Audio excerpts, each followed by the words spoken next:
Ireland has a long record of goodwill. When families fled the Russian invasion of the Ukraine, we opened our doors and we opened our hearts, and that was the right thing to do. But goodwill must hold its shape. It must be fair and it must be sustainable.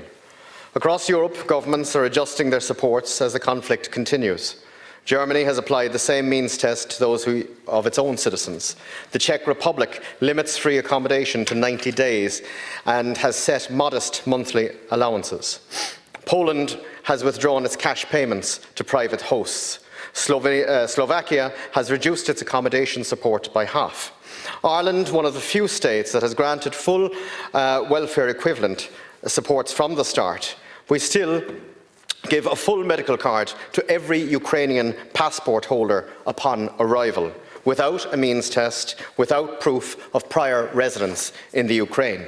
The HSE has confirmed in a recent question to me that more than €92 million since 2022 have been spent on medical cards alone. 14.15 million on 2022, 24.2 million in 2023, 28.96 million in 2024 and 25.3 million in the first 9 months of 2025.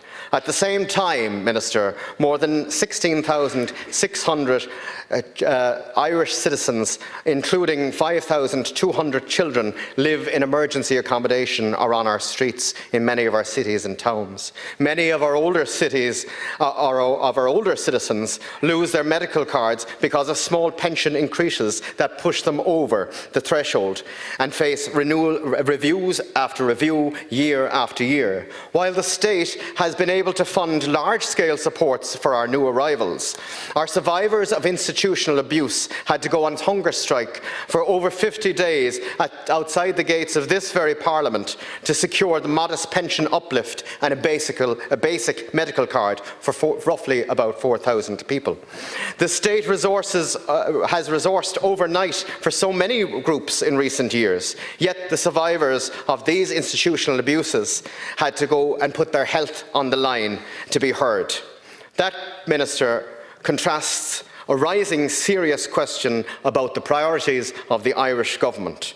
This is not directed at Ukraine families, as the Labour Party has recently suggested in this House earlier on.